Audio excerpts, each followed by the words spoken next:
Hello and welcome to this episode of I Don't Know Jack About Parenting, where today I'm going to be talking about the birthday party.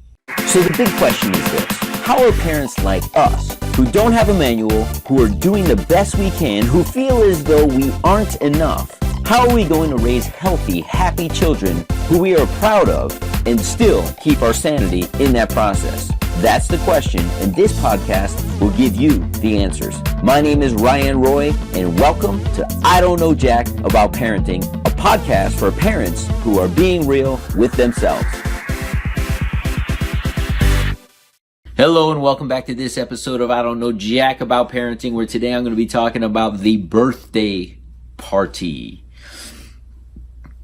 You know, it's funny because I have two boys 6 years apart, 6 years and 2 weeks to be exact. One just had a birthday. The other one has a birthday here tomorrow. And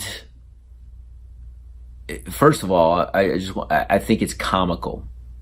For you moms out there who may be listening, this is comical to me. And maybe some dads. When I grew up, look, we had a cake. We blew out some candles. We said, "Who, happy birthday." We didn't make a big deal out of it. We didn't have the resources to necessarily do so. And my mom took it upon herself to make the holidays, not just that one single day, a big deal, because the holidays everybody celebrated. And for your birthday, you got a cake and you got acknowledged, but at the end of the day, and a present. But there's not one birthday out there that really stands out to me. I never had a birthday party per se. I didn't have friends come over and we went and did something. That just wasn't something we did. My wife, I remember my son's older one's first birthday. There's like 50 people invited. We had a big, huge picnic. We rented a pavilion at a park. She had me cooking and marinating, grilling steaks and chicken and burgers and dogs, and it was a big, huge ordeal that cost a significant amount of money. Let's just put it that way. And I was like, "Why are you doing all this for his birthday?" She's like, "It's his birthday. This is a big deal." And I was like, "He's one. He's never going to remember." I laughed because number two, 6 years later, comes around, and his birthday, his first birthday, we don't have one picture. I don't even think we had a cake. I think I bought a cupcake and the intention was to put it in front of him so he could eat it. And it lingered in the kitchen so long that we just threw it away. So birthday parties are just interesting to me. And the first one, when you're not as busy, versus the second child, where you may be a little bit more, we kind of get set in our ways, right? They're 6 years apart. It's not like, oh, there's a 3-year-old and a 4-year-old. There's like a 2-year-old and an 8-year-old. And there's vastly different parties. And after doing one birthday party, I'm sure my wife is not going to, we're not going all out tomorrow for his birthday. I did see that she has a number 2 candle. I haven't seen a cake anywhere yet. I know I have plans with my other son to bring him to baseball, and he has a party, a pool party he's attending afterwards. Like, I don't know where we're celebrating the 2-year-old's birthday. Probably on Saturday somehow with a cake and a candle, and that's about it. Various birthday parties. Various birthday parties. Whether we went to Legoland, whether we went to, I can't even remember all the birthday parties that we've had for our older son. But I just don't see the repeat of that. The last couple years, what he's wanted to do, because one of his friends did it about 3 years ago, he's just wanted to have sleepovers. I want my closest friends to come and hang out, and that's what we do. To be quite frank and honest, that is my favorite aspect, because he's getting what he wants, surrounded by his friends. Literally, he didn't even want a cake. He's not a cake eater. He's like, "Dad, I want a giant cookie." I said, "You want me to go buy the giant cookie, or do you want to bake the giant cookie?" He's like, "We could bake a giant cookie?" I was like, "Yeah, we could bake a giant cookie." The giant cookie that would have cost me $30 or $40 if I went to the mall and bought it. Like, we went and got some cookie dough mix, bought a tin, and made this huge cookie that they loved. His friends were like, "This is a homemade cookie?" We're like, "Yeah." And they're like, "Oh my gosh, it's so good." Cost me like $5. It cracks me up. We overcomplicate as parents their birthday. And, I kept saying to my wife, she's like, well, he should have a cake. I was like, but what did he say he wanted? Well, he said he wanted a cookie, but you got to have a cake on your birthday. I said, no, he's got to have a cookie. That's what he wants. And she says, well, he wants to have a sleepover, but, can we, he wants to have a sleepover, but, 5 kids in the house is just a lot. And I was like, but it's his birthday and he wants 5 kids. Okay, could I have 5 kids? And I was like, listen, we have the blow-up mattresses. Let's just put out the blow-up mattresses. She's like, why can't they sleep on the floor? I said, they can sleep on the floor, but we have the blow-up mattresses. So let's make it more comfortable for them. She's like, well, we got to have activities for them. Like, we need to have board games and we need to do this. I looked at him. I said, what do you want to do on your birthday?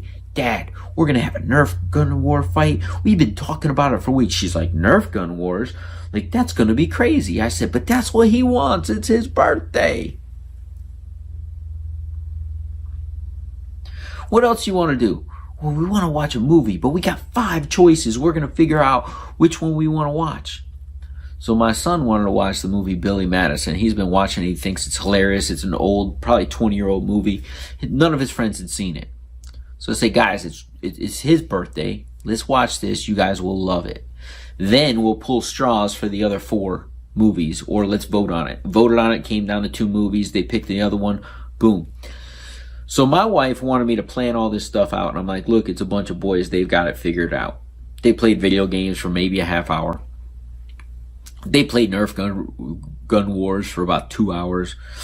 They ate dinner, which they wanted to order Mexican. The boys wanted to order Mexican. They ordered Mexican. They had their tacos. They had their chips and salsa. They had all that stuff. They had the cookie. Next thing you know, they're playing Nerf gun wars for another hour.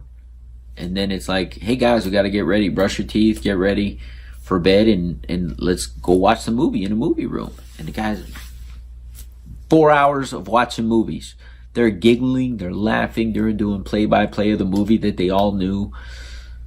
Very simple process. What planning did us parents have to do? We had to order some stuff, some food. We had to make sure that he had the movie he wanted or that he could live stream it. Like, these things are not rocket science. What I would say about birthday parties is ask your kids what they want when they get about 5 or 6 and just listen, as long as it's within reason. Because I'm telling you, the one that sticks out from my brain, I think the last expensive party was inviting 20 of his friends that he barely knew to Legoland. And it was a 2-hour disappointing experience from a parent's perspective. We've done a few of those excursion things where we rent out a place for a couple hours and it's hundreds and hundreds of dollars. Where what is it that they want? What friends do they actually want to invite? Nothing for nothing. He has a friend next door that's a year younger than him. And he likes playing with him. But he's a year younger than him. And it's not even the age. I think if he was a year younger in school, my son happens to be the youngest in his class. So he's in 3rd grade. This kid happens to be one of the oldest in his classes, as he has a birthday here this week too. And he's in the 1st grade. We would have loved to invite this kid over, but I asked him, do you want to invite him over? And his response was, well, Dad, he's, all my friends are in the 3rd grade. I get it. He wants to invite who he wants to invite. And we must listen to that. I think a lot of parents are like, no, you need to do this. It's the right thing to do. Why do I want to make him uncomfortable or unhappy on his birthday? I don't. Listen to our children. Listen to your children on their birthday. And if my son would have been like, I don't want to do anything. Listen to this, moms. Dads, you'll appreciate this. Father's Day, what do dads want to do? For me, I'm like, hey, can I just have a day to myself? Like, you don't want to go out and have brunch? No, that's a Mother's Day thing. Well, don't you want to, let's do something with the kids? No, it's Dad's Day. If they want to make me something, give me something, I'll spend time with them. I don't have a problem. But if you're asking me what I want to do, what I want to do is just chill. Like, quiet. Like, do what I want to do. For dads like to go golfing on Father's Day, like, give me a day of golf. I personally don't want that, but I do want quiet. If Father's Day was right in the middle of football season, which my birthday is, I always say, for my birthday, I want to watch football all day long. Leave me alone. If you want to cook dinner, that's a bonus. But you don't even have to do that. Just let me watch football all day long. That's all you want. That's all I want. Don't you want to celebrate? No. Listen to our kids. Listen to your husbands. That's really what we want.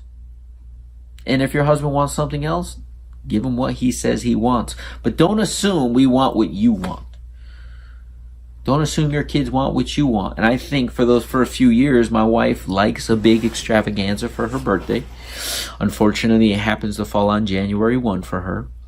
And because of that, I think she's never really had the birthday she desires, whether it's from her parents, her previous relationships, or even this relationship. Because on New Year's Day, nothing's open. Everybody's partied out. And her birthday has become somewhat of an afterthought. Not because she's an afterthought, but because the logistics around that day. But she wants the party, she wants the attention, and therefore she's created that. And when he's saying, oh, I want this or I want that, he doesn't always get it. Listen to our kids. They'll tell us. The question is, are we listening? I don't know jack about parenting, but I know the key to any relationship is being an active listener and participant in really hearing what the other people want. That includes your kids. Do you want to be the dad you wish you had? If so, go get my free book, Be the Dad You Wish You Had, at BeTheDadYouWishYouHad.com. Inside, you'll find my most effective 40 tips to quickly and easily transform yourself into the ideal dad. Go to BeTheDadYouWishYouHad.com now and get it while it's free.